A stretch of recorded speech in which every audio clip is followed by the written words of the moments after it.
পূজনীয় স্বামী আত্মলোকানন্দজি মহারাজ, অন্যান্য শ্রদ্ধেয় সাধু ব্রহ্মচারীবৃন্দ এবং শ্রী শ্রী ঠাকুর, মা এবং স্বামীজির ভক্তবৃন্দ, আজকে স্বামী রঙ্গনাথ আনন্দ মেমোরিয়াল লেকচার আরম্ভ করার আগে একটু হঠাৎ মনে পড়ে গেল যে ঘটনাটা শুনেছিলাম মহারাজের সেবকের কাছ থেকে কয়েকদিন আগে। যেহেতু এক্ষুনি পূজনীয় আত্মলোকানন্দজি পড়ছিলেন মহারাজের জীবনী, শেষের দিকে বলছেন যে ভেতরে ইন্টারনাল ব্লিডিং হচ্ছে, ওনাকে হাসপাতালে নিয়ে যাওয়া হচ্ছে। সেই তখনকার ঘটনা, ওনার একজন সেবক, মহারাজের বরাবরই পড়াশোনা করা অভ্যাস, বলছেন যে তখন আমরা বলছি মহারাজ একটু কম করুন, ডাক্তাররা বলছে, সেবকরা বলছে। সেই সময় ভেতরে ইন্টারনাল ব্লিডিং হচ্ছে, উনি দিনে 8 ঘন্টা পড়াশোনা করতেন তখন বসে বসে। তো বলছেন যে মহারাজ একটু কম করুন, ডাক্তাররা বলছে ভেতরে there is bleeding inside, এই কথাটা বলছে। তখন মহারাজ খুব শার্পলি বলছেন, what of that, don't bother about it, হয়েছে তো হয়েছে, কি হয়েছে তার বিষয়ে চিন্তা করা। যখন মহারাজের স্ট্রোক হলো, যেটা বিষয় বলেছে ব্রেন স্টেম স্ট্রোক, যে সেবক মহারাজ পাশে ছিলেন তিনি আমাকে ঘটনা বলেছেন। হঠাৎ মহারাজ বসে আছে, মহারাজ নিজেই হঠাৎ চুপ করে যেন একটু অন্তর্মুখ হয়ে বলছেন there is something happening in the brain, call the doctor. নিজে আশ্চর্য ঘটনা, নিজে স্ট্রোক হচ্ছে সেখানে উনি অ্যানালাইজ করে বলছেন একটা কিছু হচ্ছে মনে হচ্ছে, ডাক্তারকে ডাকাতে তো লিখি। আরো অনেক ঘটনা আছে মহারাজের। একটা অদ্ভুত কথা সেবক মহারাজ আমাকে বলেছিলেন, he held positions of power, never exercised power. উনি অনেক পাওয়ারফুল পজিশনে ছিলেন, কখনো পাওয়ার এক্সারসাইজ করেনি, পাওয়ারকে কখনো কাজে লাগাননি। নিজের আধ্যাত্মিক যে পার্সোনালিটি, তার জোরেই কাজ চলেছে সব।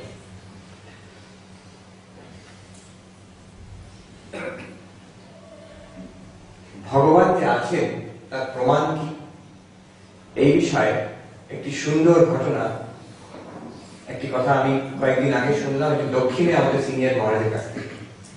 এরকম কথা আমি আগে শুনিনি, কিন্তু কথাটি এই, উনি বলছেন দক্ষিণে একজন সাধু মহাত্মা, তিনি খুব প্রসিদ্ধ, এখন প্রসিদ্ধ, এদিকে আমরা জানি না বেশি নাম ওনার।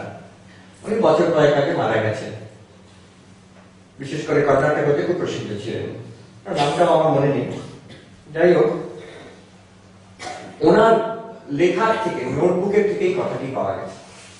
তার নোটবুক নাকি রিসেন্টলি কন্নড় ভাষায় পাবলিশ হয়েছে, তাতে উনি লিখছেন ভগবান আছেন প্রমাণ কি, উনি কি করে সাধু জীবনে এলেন, সাধক কি করে হলেন, সেই বিষয়ে লিখেছেন। তার মধ্যে লিখেছেন আমি কি করে প্রথম বিশ্বাস করি ভগবান আছেন, what is the proof of God. লিখছেন Sri Ramakrishna is the proof of God. দক্ষিণে সেই সাধু লিখছেন।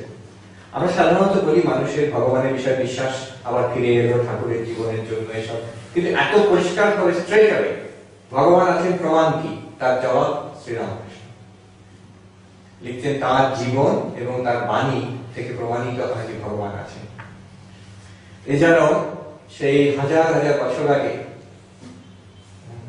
কোন ঋষি, বৈদিক ঋষি বলছেন শৃণ্বন্তু বিশ্বে অমৃতস্য পুত্রাঃ আয়ে ধামানি দিব্যাস্তু বেদাহং পুরুষং মহান্তং আদিত্যবর্ণং তমসঃ পরস্তাৎ তমেব বিদিত্বা অতি মৃত্যুমেতি নান্যঃ পন্থা বিদ্যতে অনায়। বলছেন যে বিশ্বের মানবগণ তোমরা শোনো, তোমরা অমৃতের সন্তান। এমনকি বলছেন যারা স্বর্গের দেবতা, তোমরাও শোনো, আমি এমন কথা বলছি তোমরা জানো না। কি সেই কথা? বেদাহং পুরুষম মহান্তম, এমন একটি জিনিস আছে, একটি বস্তু আছে বিশ্ব ব্রহ্মাণ্ড, তাকে আমি জেনেছি। সেটা কি? অনন্ত একটি সত্তা আছে, অনন্ত সত্তা। বেদাহং পুরুষম মহান্তম, অনন্ত সত্তা আছে। সে সত্তা কেমন? আদিত্য বর্ণম, সূর্যের মতন উজ্জ্বল। সূর্যের মতন উজ্জ্বল মানে জড় আলো দিয়ে নয়, চৈতন্যের আলো উজ্জ্বল। আর তমসঃ পরস্তাৎ, অন্ধকারের সেপারে। এই সংসার রূপ যেখানে অশান্তি, দুঃখ, সসীম ভাব, তার পারে, সসীম ভাবের পারে, মৃত্যুর পারে একটি সত্তা আছে, তাকে আমি জেনেছি। বেশ, তাকে জানলে কি হয়? তমেব বিদিত্বা অতি মৃত্যুমেতি তাকে জানলে মৃত্যুর পারে যাওয়া যায়, দুঃখ কষ্টের পারে যাওয়া যায়, আনন্দ লাভ করা যায়, আর অন্য কোনো উপায় নেই। অন্য কোনো উপায় আমাদের নেই। নান্যা পন্থা বিদ্যতে। যত চেষ্টা করবেন, যেখানে চেষ্টা করবেন, সেটা সায়েন্সের দিয়ে হতে পারে, টেকনোলজি দিয়ে, কিংবা আর্টস ক্রিয়েটিভিটি দিয়ে হতে পারে, সমাজ সেবা দিয়ে হতে পারে, ক্যাপিটালিজম সোশ্যালিজম এসব দিয়ে হতে পারে। যত রকম ভাবে চেষ্টা করবেন, দুঃখের ঐকান্তিক নাশ এবং পরমানন্দ প্রাপ্তি কোনোটাতে হবে না। লিমিটেশন আছে, তার দৌড় আছে। এই একটাই আছে যার দ্বারা মানুষ নিজের সসীম ভাবকে অতিক্রম করতে পারে, আর এটা আছে, আর তাকে জানা যায়, তাকে পাওয়া যায়। সেই কবে বৈদিক ঋষি বলে গেছেন, তার উপরে ভারতের সংস্কৃতি, ভারতের ধর্ম, তার সেই ভিত্তিতে দাঁড়িয়ে আছে। আজকের যুগে হাজার হাজার বছর পরে ঠাকুর কিন্তু তাই বলছেন যে ভগবান আছে, তাকে লাভ করা যায়, তাকে দেখা যায়। রবীন্দ্রনাথকে বলছে, তোকে যেমন দেখছি তার চেয়েও পরিষ্কার তোকেও দেখাতে পারে। আর শুধু দেখা, এটা কি লাভ? লাভ হচ্ছে চরম লাভ, জীবনের হাইয়েস্ট পসিবল বেনিফিট, আত্যন্তিক দুঃখ নিবৃত্তি, পরমানন্দ প্রাপ্তি, এই হচ্ছে তার লাভ। এবার এই যে ভগবান আছেন, এইটি যদি আমরা মেনে নিই, আর অনেকেই মেনে নিই, কম বেশি আমাদের বিশ্বাস আছে ভগবান আছেন বলে। এখন এখানে দুটি এক্সট্রিম এসে যায়। বলছেন একটি এক্সট্রিম স্বামী বিবেকানন্দ বলছেন যে সব ছেড়ে ছড়ে দিয়ে আমি চললাম ভগবান লাভ করতে, আমার এই সংসার কিছু দরকার নেই, আমি to go into a Himalayan cave and to meditate and die there. Swamiji বলছেন he has missed the way, সে ঠিক পথ পায়নি। আরেকটি এক্সট্রিম হচ্ছে ও ভগবান টগবান কিছু নেই, ওসব ফ্রড, ওসব কিছু তার মধ্যে সত্য নেই, এই সংসারের চোখের সামনে যা দেখছো তাই আছে, এইটাকে ভালো করে ভোগ করো, এই এর ছাড়া কিছু নেই জগতে। দুদিন বাঁচবে, ভালো করে ফুর্তি করে বাঁচার চেষ্টা করো, দুঃখ কষ্ট যা আসছে কোনো রকমে সেটাকে ম্যানেজ করে দিতে হবে, আর যতটুকু পারা যায় সুখে থাকতে হবে, এই ছাড়া কিছু নেই। স্বামীজি বলছেন এই একটা আরেকটা extreme, plunging headlong into the luxuries of the world, he too has missed the way. এও কিন্তু পথভ্রষ্ট হয়েছে, এটাও পথ নয়। তাহলে ভগবান লাভের জন্য সব ছেড়ে দিয়ে চলে যাওয়া, অনেক সময় ভক্তরা এসে বলেন যে সংসার ভালো লাগছে না মহারাজ, আমার ইচ্ছে করে এই ছেলেটা বড় হয়ে গেলে, ছেলে মেয়েরা আমি একটু আশ্রমে গিয়ে থাকবো, সব ছেড়ে দিয়ে থাকবো, কিংবা এই আর এই করতে ভালো লাগে না, সব ছেড়ে দিয়ে শুধু ভগবানকে নিয়ে থাকতে চাই।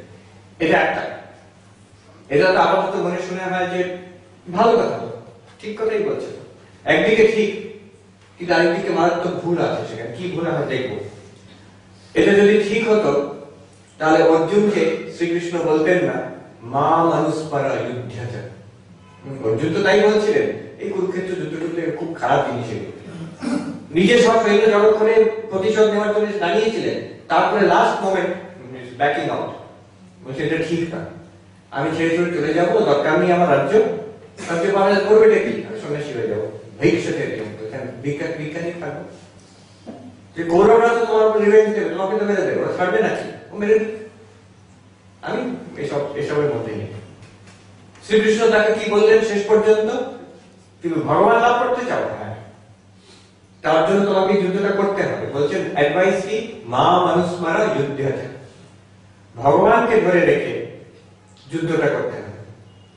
ঠাকুর বলছেন ছোট ছোট ছেলেরা, বাচ্চারা যেমন খেলে, একটা থামকে ধরে থাম যেমন ধরে বন্ধন করে করে কি আনন্দ তাদের, তাদের আনন্দ কেন, থামটাকে ধরে আছে, পড়ে যাওয়ার হয়নি, ওদের মনটা কিন্তু সেইটার উপরে আছে, জানে যদি ছেড়ে দেয় ছিটকে পড়বে, লেগে যাবে, আর ঘোরাটাতে আনন্দ।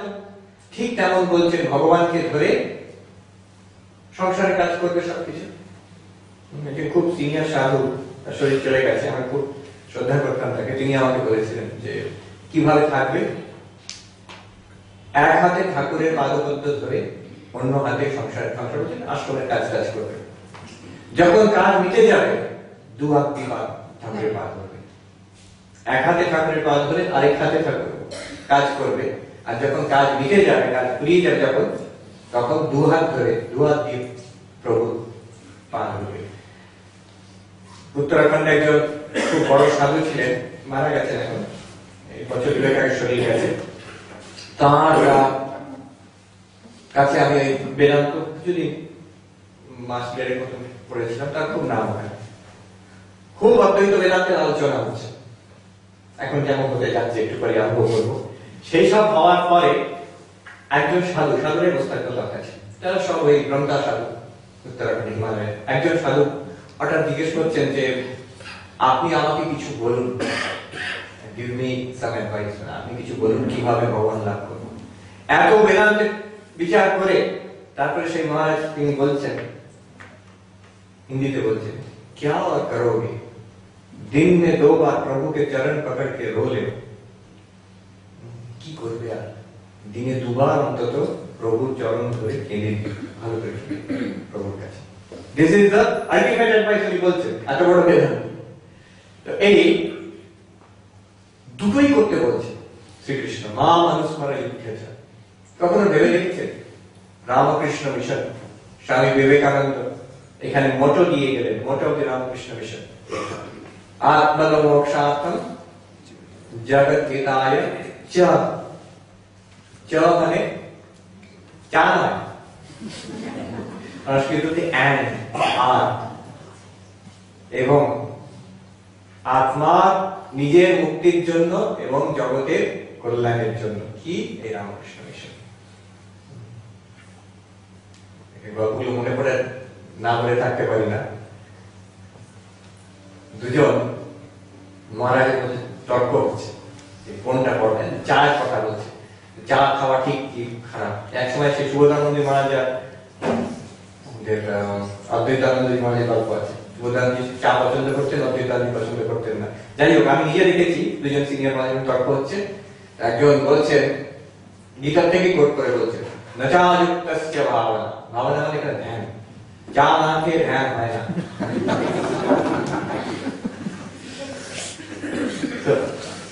চা মানে এখানে and for one's own spiritual enlightenment and for the welfare of the world. কেন and দিলেন? কেন and দিলেন? আত্মমোক্ষার্থম জগদ্হিতায় চ।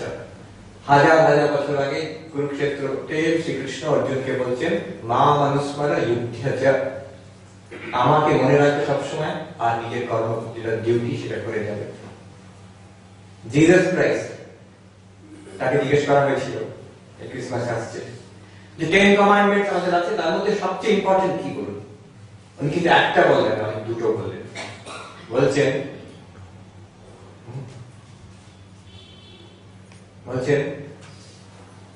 pray to the Lord thy God with all thy might. বলছেন ভগবানের কাছে প্রার্থনা করবে, তোমার সর্বশক্তি দিয়ে তোমার প্রভুর কাছে প্রার্থনা করবে, and love thy neighbor. আশ্চর্য ভেবে দেখুন, দুটো জিনিস, এটাকে ছাড়তে বলছেন না কখনো। লাভ তাই নেইবার, এখানে বলছেন জগদ্হিতায় চ, ওখানে বলছেন যুদ্ধে চ। যুদ্ধে চ মানে নিজের ডিউটি পালন করা। এটা কেন আজকে আমরা বুঝতে চেষ্টা করবো। স্বামীজি বলছেন he has missed the way, যে সব ছেড়ে দিয়ে আমি হিমালয়তে বসে সাধন ভজন করবো। আমাদের মধ্যে মহারাজরাও করেন কখনো কখনো, এই স্কুল কলেজ এসব চালিয়ে, হাসপাতাল চালিয়ে অনেক ঝামেলা, কি দরকার, আমি জব ধ্যান করে থাকবো, হিমালয় চলো মহাত্মাজি। আমি নিজেও করেছি, তাই জন্য বলছি। একদিন এই পর্বত শিখরের উপরে বসে, একদম লিটারালি প্রায় 10,000 ফিট সে হাই, তখন গ্রামে ভিক্ষা করে দুপুরবেলাকে একটা পাথরের টিলার উপরে বসে, আর চারিদিকে বরফে থাকা পাহাড়, চারিদিকে সারি সারি সব দেখা যাচ্ছে। সেখানে বসে আমি ভাবছি, এই তো বেশ, আবার ফিরে গিয়ে কলেজ চালাতে হবে, করতে হবে, কি ঝামেলা। কিন্তু এটা ঠিক না। কেন ঠিক নয়? তার দর্শনের একটা ভিত্তি আছে, সেটাই আজকের আলোচ্য বিষয়। স্বামী বিবেকানন্দ বলছেন, দেন হোয়াট ইজ দ্য ওয়ে? সব ছেড়ে পালিয়ে গিয়ে আমি ভগবান লাভ করার চেষ্টা করব, আর ভগবানকে ভুলে গিয়ে, ভগবান নেই এরকম ধারণা করে, এই জগতের সামনে যেটা আছে ওটাকে যতটা পারা যায় ভোগ করব।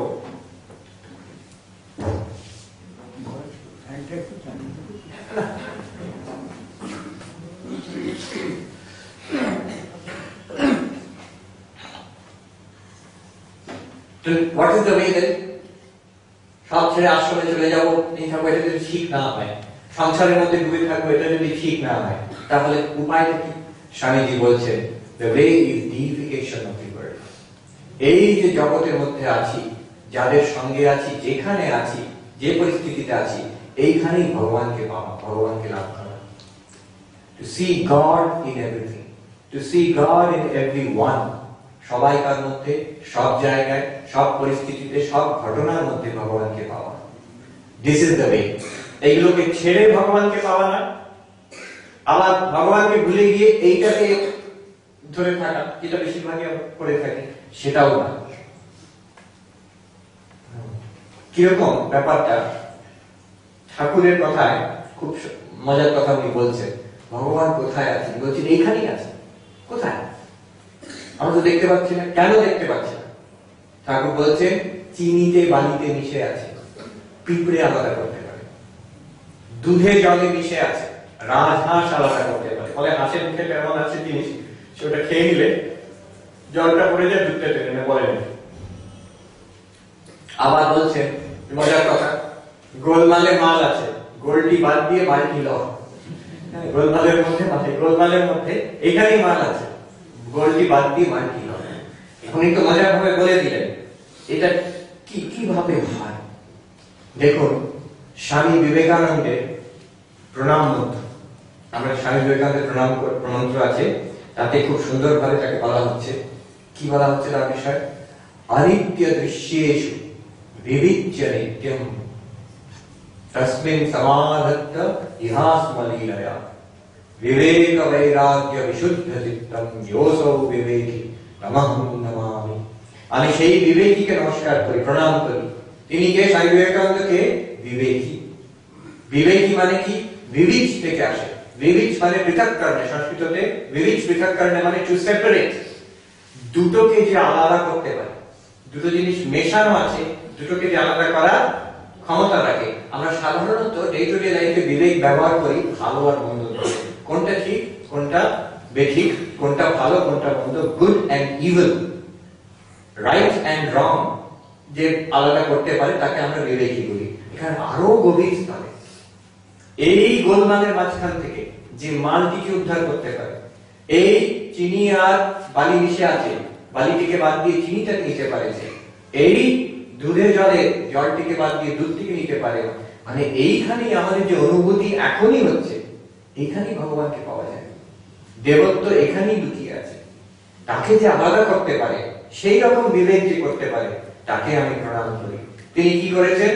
অনিত্য দৃশ্যেষু, এই অনিত্য জগৎ, অনিত্য মানে যার এক সময় সৃষ্টি আছে আর এক সময় ধ্বংস আছে, জন্ম আছে মৃত্যু আছে,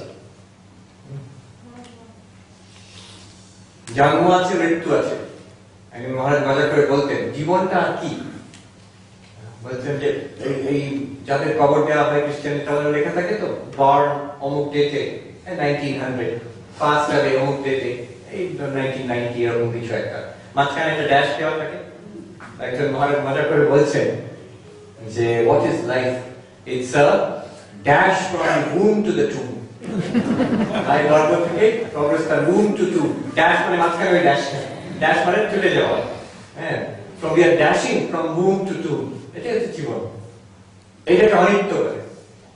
শুধু আমাদের জীবন কেন, যে কোনো জিনিস পৃথিবীতে আমাদের যা অভিজ্ঞতা আছে সবই অনিত্য, কম বেশি, কিন্তু সবই অনিত্য। রবীন্দ্রনাথের একটি কবিতাতে আছে যে এই যে পাতা পড়লো এবং এই পাতা পড়ে একটি পুকুরের জলে, ripples, I forgotten the actual words, ripples মানে তরঙ্গ খেলে গেল হালকা। এই ripples, these are the same ripples which are moving out in the suns and stars, বিশ্ব ব্রহ্মাণ্ডে তারা, চন্দ্র তারার মাঝখানে সেম ripples of time আস্তে আস্তে সব ক্ষয় হয়ে যাচ্ছে, সব শেষ হয়ে যাচ্ছে, কালের যে তরঙ্গ খেলে যাচ্ছে। এখানে ছোট্ট একটা পাতা পড়লো, সেখানে সূর্যেরও ধ্বংস হয়ে যায়, সোলার সিস্টেমস এন্ড গ্যালাক্সিজ ধ্বংস হয়ে যায়। এভরিথিং ইজ অনিত্যম। তাই জন্য ভগবান বুদ্ধ বলছেন অনিত্যম অনিত্যম সর্বম অনিত্যম, ক্ষণিকম ক্ষণিকম সর্বম ক্ষণিকম, শূন্যম শূন্যম সর্বম শূন্যম, দুঃখম দুঃখম সর্বম দুঃখম। প্রথম যে বৌদ্ধদের জাতি আর্য সত্য সর্বম দুঃখম, অনিত্যতার থেকে দুঃখ আসে। এই অনিত্য দৃশ্যের মধ্যে আমরা তো ভাবি এই তো অনিত্যটা ঠিক কথা, এইখানে বেদান্ত বলছে, ঋষিরা বলেছেন, ঠাকুর বলছেন, স্বামী বিবেকানন্দ বলছেন, এইখানে নিত্য বস্তু আছে। কিন্তু এটা শুধু বালি নয়, চিনি আছে, শুধু জল নয়, দুধ আছে, এর মধ্যে গোলমালে মান আছে। অনিত্য দৃশ্যেষু বিবিচ্য নিত্যম, যিনি আলাদা করতে পেরেছেন। আলাদা কি করে করতে পেরেছেন? এটা এমন কিছু জিনিস নয় যেটাকে ফোর্সেপ দিয়ে আমি আলাদা করে নিত্যটাকে বাদ করে নেবো অনিত্য থেকে। তার physically you can't do it. এটা উপলব্ধির মধ্যে হতে হবে। উনি কি করলেন?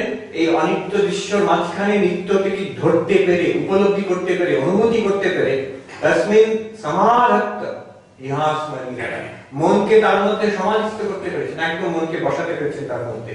কেমন ভাবে? অতি কষ্টে নয়। তথাপি বলছেন 30 বছর আমি ধ্যান করে এই নির্বিকল্প সমাধি লাভ করলাম।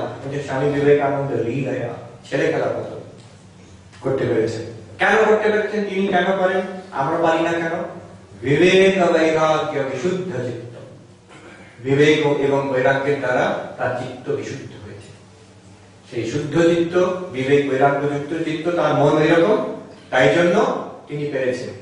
যাদের কামনা বাসনা বেশি আমাদের যদি থাকে, তাহলে সংসার টানবে, অনিত্য দৃশ্যটা টানবে, নিত্য বস্তুটা টানবে না।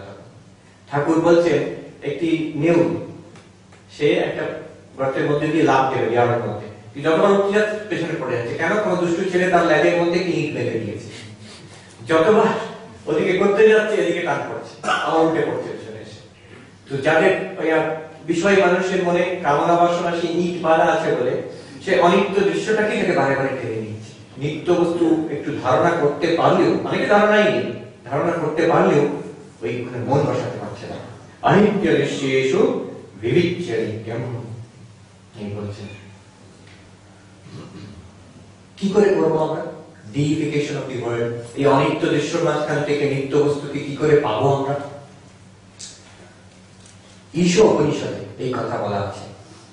ঈশোপনিষদে প্রথম যে মন্ত্র, ঈশাবাস্যম ইদং সর্বম যৎকিঞ্চ জগত্যাম জগৎ তেন ত্যক্তেন মুঞ্জিতা মা নৃঢ় কস্য সুদ্ধনম।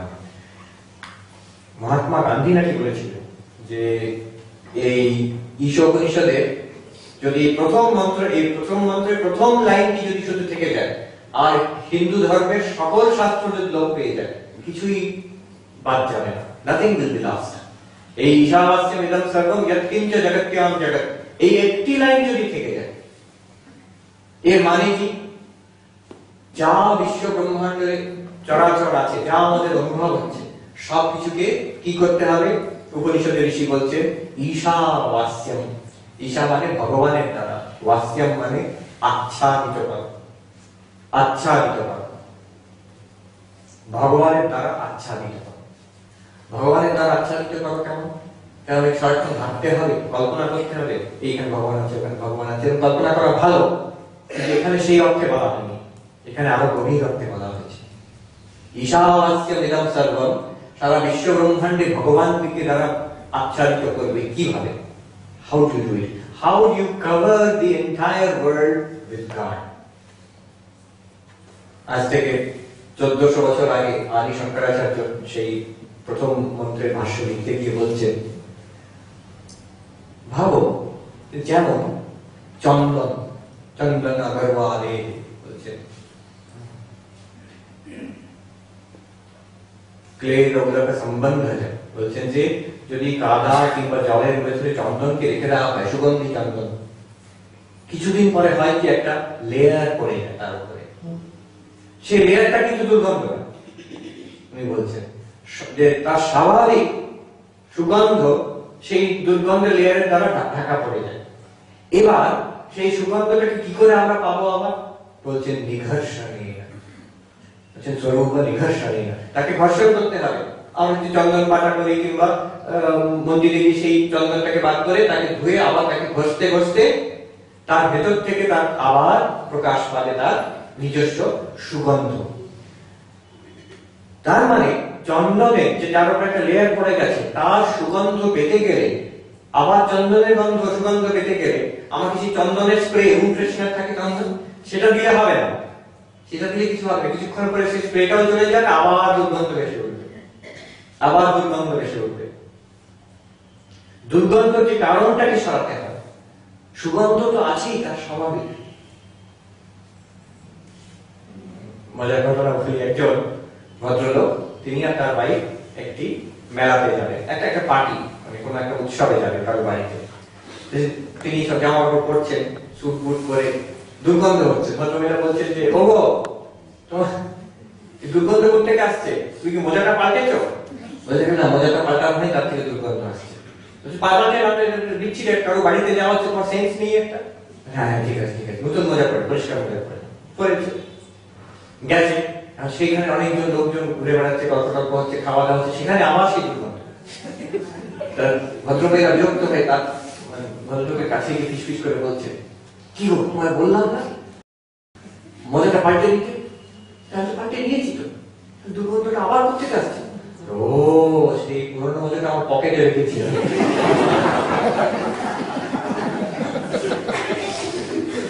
ওটাকে পকেটে রাখলে হবে না, ওটাকে নিঘাসটা নেই, ওটাকে বাদ দিয়ে দিতে হবে। বাদ দিয়ে দিলে আবার সুগন্ধের জন্য চেষ্টা করতে হবে না, স্বরূপ নিজের থেকেই পারফেক্ট, সচ্চিদানন্দ আছেন সেখানে। বলছেন তাহলে দেখুন অদ্ভুত ব্যাপারটা কি, how do you cover the world with God? তার আনসারে বলছেন যে you don't have to cover the world with God, ঈশাবাস্যমিদং সর্বং। শঙ্করাচার্য বলছেন এর সিক্রেটটা হচ্ছে you have to uncover, you have to uncover, not cover. আনকভারটা কি করে করবে? ইউ হ্যাভ টু ডিসকভার, এখানে খুঁজে বার করতে হবে। এই মনোজগতের মধ্যে, এই অনিত্য জগতের মধ্যে নিত্য বস্তুকে it has to be discovered. ঈশাবাস্যম আচ্ছাদিত করা মানে এখানে আবিষ্কার করা ভেতরে, you have to discover God. এবার আজকে একটা অনেক সময় যা বলে থাকে অনেক জায়গায় সেটাই রিপিটেশন হয়। একজন ভদ্রলোক আমাকে বললেন, মহারাজ আজকে বক্তৃতা আছে, নতুন কিছু শুনতে পাবো তো? ইউটিউবের যুগ, মুশকিল হয় কি সেই বক্তৃতা সবাই শুনে নিয়েছে, রিপিট করা মুশকিল। আর আমার কাছে নতুন বলার কিছু নেই, আমার এই একটাই কথা। ঠাকুর একজনকে বলছেন যে একই কথা বারে বারে বলছেন যে আমার, ঠাকুর বলছেন যে আমার কথা শোনা যাচ্ছে, তোর কি? আমি হাজার কথা বলি। তো উপনিষদে একটাই কথা আছে, তুমি ব্রহ্ম তত্ত্বমসি, একটি কথা।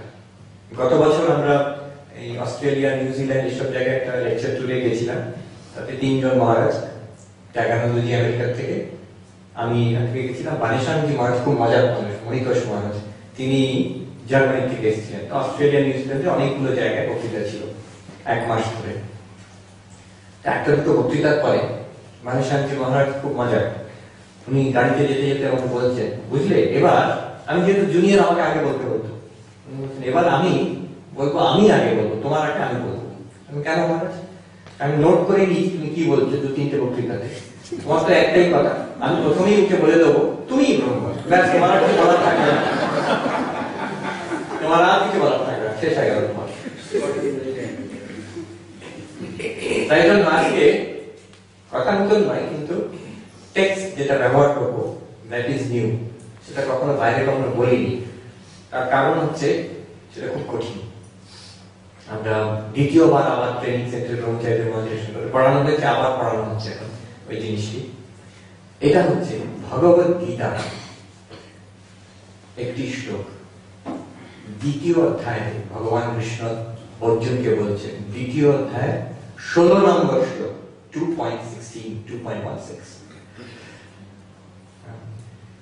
সেই শ্লোকটি ইটস ভেরি ইম্পর্টেন্ট। একজন উত্তরাখণ্ডের সাধু বলছেন, महात्मा जी ये तो गीता की हृदय है, it is the heart of the Bhagavad Gita. দার্শনিক দিক দিয়ে হার্ট, প্র্যাকটিসের দিকে অনেক কিছু আছে, দার্শনিক দিক দিয়ে হার্ট হচ্ছে এটা 2.16। সেটা কি জন্য বলবো এখানে? এই যে অনিত্য দৃশ্যের মধ্যে নিত্য বস্তু, বালির মধ্যে চিনি, এই যে ঈশাवास्यमिदं सर्वं ডিসকভার করতে হবে, কি করে করতে হবে precisely, what is the method. এই কথাগুলো তো খুব সুন্দর, what is the exact method এটা এখানে দেওয়া আছে, কিন্তু ওটা বোঝবার ব্যাপার আছে, সূক্ষ্ম ব্যাপার। কি সেই শ্লোক?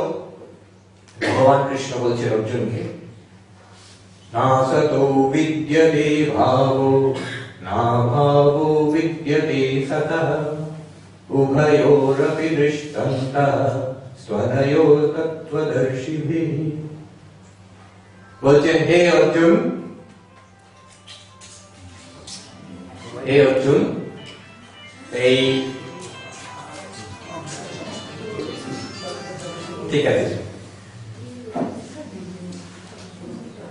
বলছেন যা অসৎ বস্তু তার কোনদিন অস্তিত্ব, আর যা সৎ বস্তু মানে ভগবান তার কোনদিন অভাব হয় না।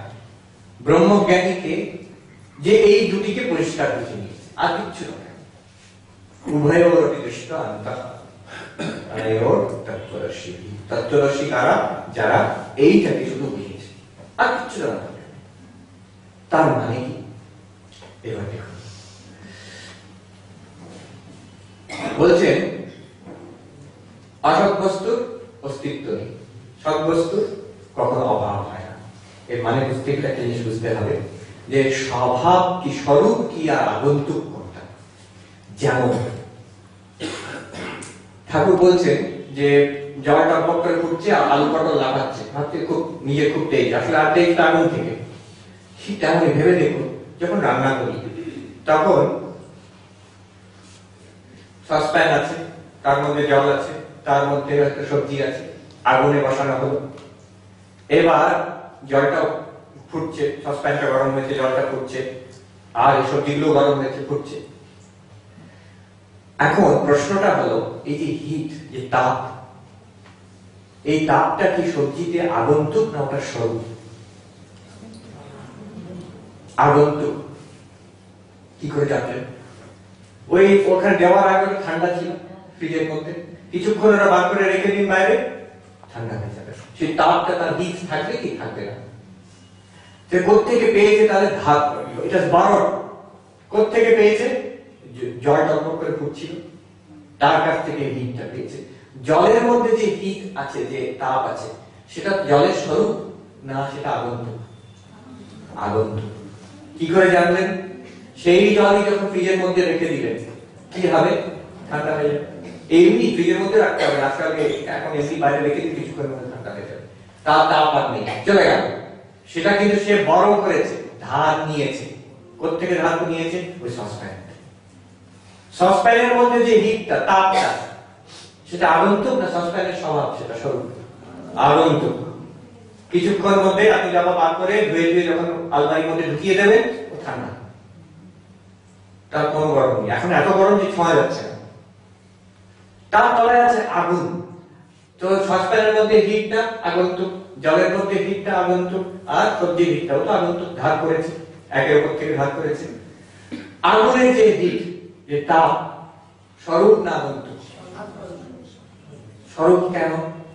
ভাব ভেবে দেখুন, গরম আছে, নিজস্বতা আছে, সেই আগুনটাকে যদি সাইবেরিয়ায় নিয়ে যায়, গরম না ঠান্ডা হয়ে যাবে? না, ঠান্ডা হবে না। সাইবেরিয়া নিয়ে গেলেও ঠান্ডা হবে না। কিছুদিন আগে খবর কাগজে ছবি বেরিয়েছিল, এত বরফ পড়েছে সেখানে, একটা এরোপ্লেন দাঁড়িয়ে আছে, তাকে ট্রাক্টর দিয়ে টানা হচ্ছে, ট্রাক্টরটাও বরফে ফেসে গেছে, এরোপ্লেনটাও বরফে ফেসে গেছে, পাইলট সব প্যাসেঞ্জারদের নামিয়ে এবং ধাক্কা দিতে বলছে, সব প্যাসেঞ্জারদের প্লেনটাকে।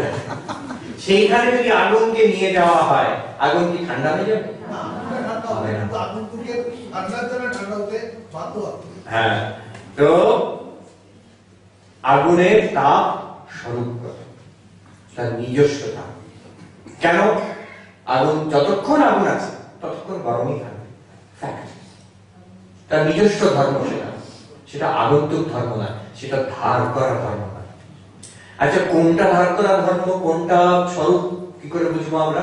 তার একটা লক্ষণ হচ্ছে, যে জিনিসটা আসে আর যায় সেটা আগন্তুক, কোথাও না কোথা থেকে ধার করা হয়েছে, সেটা কোথাও না কোথা থেকে ধার করা হয়েছে।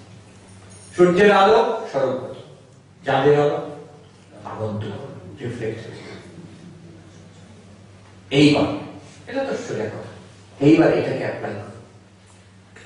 বলছেন শঙ্করাচার্য বলছেন সেই গীতার শ্লোকের ব্যাখ্যা করতে গিয়ে, জগতের যে কোনো বিষয়কে দেখুন, একটি সাধারণ কথা আমরা কখনো নজর দিই না। আমরা বলি অনিত্য, হ্যাঁ অনিত্য মানে ওই হুম টু টুম, আগে ছিল না এখন আছে পরে থাকবে না, এটাই তো অনিত্য। আচ্ছা যদি আগে ছিল না পরেও থাকবে না, তাহলে এই জিনিসের এই বিষয়গুলো যে অস্তিত্ব, এই অস্তিত্ব দেওয়ার পরীক্ষা আগন্তুক না স্বরূপ। এই বস্তুর অস্তিত্ব আগে ছিল না, এক সময় থাকবে না। যেমন তাপটা জলের মধ্যে আগে ছিল না, এক সময় থাকবে না, এখন আছে। ঠিক তাই জন্য আমরা বলছি তাপটা হচ্ছে আগন্তুক, জলের মধ্যে, জলের নিজস্ব তাপ না। এই বস্তু যদি এক সময় এর অস্তিত্ব ছিল না, এখন অস্তিত্ব দেখা যাচ্ছে, পরবর্তীকালে অস্তিত্ব নেই, তাহলে এই বস্তুর অস্তিত্বটা আগন্তুক না স্বরূপ? আগন্তুক। আগন্তুক যেহেতু আগে ছিল না, যেহেতু এক সময় থাকবে না, আমরা কখনো বস্তুটাকে স্বরূপের থেকে, বস্তুটাকে অস্তিত্ব থেকে আলাদা করি না, কিন্তু ভাবি না কখনো। জলের তাপ বুঝতে পারি, বস্তুর অস্তিত্ব এটা এইভাবে কখনো আমরা ভাবতে অভ্যস্ত নই। শঙ্করাচার্য বলছেন সর্বত্র হি দ্বে বুদ্ধি উপলব্ধেতে সদ্বুদ্ধি অসদ্বুদ্ধিশ্চেতি। বলছেন একটা জিনিস, নতুন কথা বলি তোমাদের, তোমরা সারাক্ষণ তোমাদের অনুভব হচ্ছে, তোমাদের কোনো দৃষ্টিগোচর হয়নি, খেয়াল করনি তোমরা। আমাকে সাধু বলেছিলেন বিশ্বরূপ they are missing it 1000 times every second। এক এক সেকেন্ডে আমরা 1000 বার সেই ভগবানকে মিস করে যাচ্ছি। কি করে মিস করছি? বলছেন আসছেন আমাদের সামনে, অস্তিত্ব আছে। শঙ্করাচার্য বলছেন দেখো, প্রত্যেক অনুভূতি, যে অনুভূতিটাকে আমরা ভাবি একটাই অনুভূতি, কিসের অনুভূতি? মাইকের অনুভূতি। মাইকের অস্তিত্ব আছে, মাইক ইজ। বলছেন এখানে কিন্তু দুটো অনুভূতি আছে, একটা মাইকের অনুভূতি, একটা অস্তিত্বের অনুভূতি। মাইক আছে, মাইক ইজ, টেবিল ইজ, আছে, মানুষ আছে, এমনকি আমাদের মধ্যে যে শূন্য, যে আকাশ আছে, আকাশ আছে, স্পেস আছে, কোথাও কম স্পেস, কোথাও বেশি স্পেস আছে, স্পেস আছে। ইজনেস, অস্তিত্ব, বিইং, আরেকটা নাম সত্য। এইটাতে আমাদের সব সময় অনুভব হয়, anything that we experience as existing, asti asti asti। Shankaracharya সেখানে বলছেন সংঘটা সংপটা সংহস্তি। ঘট আছে, কাপড় আছে, হাতি আছে, আছে আছে আছে, ইজ। এবার এর মধ্যে দেখুন বস্তুগুলো পাল্টে যাচ্ছে, এটা মাইক, এটা টেবিল, ওটা মানুষ। মাইক, টেবিল, মানুষ আলাদা আলাদা পাল্টে যাচ্ছে। অস্তিত্ব ইজ, অস্তিত্ব এক থেকে যাচ্ছে। এবার বলছেন যে জিনিস আসে আর যায়, পাল্টে যায়, সেটার নাম দিচ্ছেন উনি মিথ্যা। যে জিনিস কখনো পাল্টায় না, সেটার নাম দিচ্ছেন তিনি সত্য। এবার উনি বলছেন আমাদের সারাক্ষণ অনুভূতিতে মিথ্যা এবং সত্য মিশে থাকছে। সদ্বুদ্ধি অসদ্বুদ্ধি, অসৎ মানে মিথ্যা, সৎ মানে সত্য। সদ্বুদ্ধি অসদ্বুদ্ধি বলছেন সর্বত্র আমাদের সব অনুভূতি, স্পিরিচুয়াল এক্সপেরিয়েন্স বলতে না, শুধু যে কোনো অনুভূতি, সারাক্ষণই we are experiencing existence with বিষয়, বিষয়ের সঙ্গে অস্তিত্বের অনুভূতি আমাদের সব সময় আছে, আমরা কখনো খেয়াল করি। বলছেন ভেবে দেখো, বিষয় পাল্টে যাচ্ছে। কেমন ভাবে পাল্টে যাচ্ছে? দুটো কথা এখানে বলি। একটা হচ্ছে খুব কমন সেন্স, সব বিষয়গুলো এক সময় ছিল না, এখন দেখা যায় পরবর্তীকালে নেই। কাজে একটা হচ্ছে যে আগে আর পরে নেই বিষয়গুলো অনিত্য, এটা একটা কথা, এটা সবাই জানি, আমরা বুঝি। জিনিসগুলো অনিত্য, মানুষগুলো অনিত্য, যে জন্মেছে সে মরবে, এগুলো সব জানি আমরা, কমন সেন্স, অনিত্য। So this is one way of expressing it, যে বিষয়গুলো নিজের অস্তিত্ব হারিয়ে ফেলে একসময় অস্তিত্ব পায়, আবার একসময় হারিয়ে ফেলে। তার অস্তিত্বটা বিষয়ের স্বরূপ নয়, আগন্তুক সেটা। দ্বিতীয় কথাটা আরো মারাত্মক। এখনই আমরা যেটা কমন সেন্স বলি, প্রত্যেক জিনিসের অস্তিত্ব আছে, এটা আছে, ওটা আছে, আছে তো। বলছেন যে জিনিস নিজের স্বরূপ নয় সেটা ধার করা হয়। অতএব বিষয়ের নিজস্ব অস্তিত্ব নেই, এই অস্তিত্ব কোনো জায়গা থেকে ধার করা হয়েছে। যেমন পটল আর আলু তাপ ধার করেছে জলের কাছ থেকে, জল তাপ ধার করেছে ডেকচির কাছ থেকে, আর সেটা ধার করেছে আগুনের কাছ থেকে। আগুন ধার করেছে কারোর কাছ থেকে না, নিজস্ব সেটা। ঠিক তেমনই সৎরূপ অস্তিত্ব বলে একটি জিনিস আছে, বস্তু আছে, যার কাছ থেকে সবকিছু অস্তিত্ব ধার করছে। এটাকে বলে ইয়াচিত মন্ডনা ন্যায়। দুই বোন ছিল, একজন ধনী পরিবারে বিয়ে হয়েছে, একজন গরিব পরিবারে।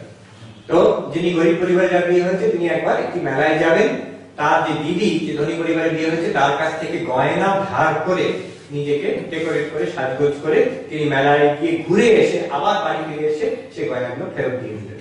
এটাকে বলে ইয়াচিত মন্ডনা ন্যায়। মন্ডনা মানে সৌন্দর্য, নিজের সৌন্দর্য করা। ইয়াচিত ধার করা, ধার করা সৌন্দর্য। যে আমাদের আগন্তুক ধর্মগুলো যে কোনো আছে সবকিছু কোথা থেকে ধার করা হয়েছে। আগুনের থেকে যেমন অনেকেই জল আর ডেকচি আর পটল সবকিছু আগুন থেকেই শেষ পর্যন্ত ধারণ করেছে, তা ঠিক তেমনি সৎরূপ অস্তিত্ব বলে একটি বস্তু আছে, তার কাছ থেকে সবাই অস্তিত্ব ধারণ করে। যখন জিনিসটা দেখা যাচ্ছে তার এটা হচ্ছে খুব সূক্ষ্ম ব্যাপার। এখনই এই মুহূর্তে যত জিনিস দেখা যাচ্ছে সেগুলো অস্তিত্বের কাছ থেকে, সতের কাছ থেকে অস্তিত্ব ধারণ করেছে। সেই অস্তিত্ব তাদের নিজের নয়। নিজের নয় কেন? What is the logic? যদি নিজের হতো তাহলে কোনো জিনিস নাশ হতো না, সেটা অমর হয়ে যেত, কখনো সে অস্তিত্ব ছাড়া হয়ে যেত না, নাস্তি হয়ে যেত না, নেই এরকম হতো না। এটা খুব অদ্ভুত ভাবে একটা লজিক, আমরা কোনো ভাবি না এরকম। অস্তিত্ব ধারণ করা হয়েছে। ঢেউ যেমন নিজের অস্তিত্ব ধারণ করে জলের কাছ থেকে। কেন আমরা বলতে পারবো ঢেউ আছে জল আছে? না, বলতে পারবো না। কেন? ঢেউ ছাড়া জল থাকতে পারে, কিন্তু জল ছাড়া ঢেউ থাকতে পারে না। যতই বড় ঢেউ হোক, সুনামি ঢেউ থেকে যদি জলটা বাদ করে নিই কি হবে? সুনামি ঢেউ শূন্য হয়ে যাবে।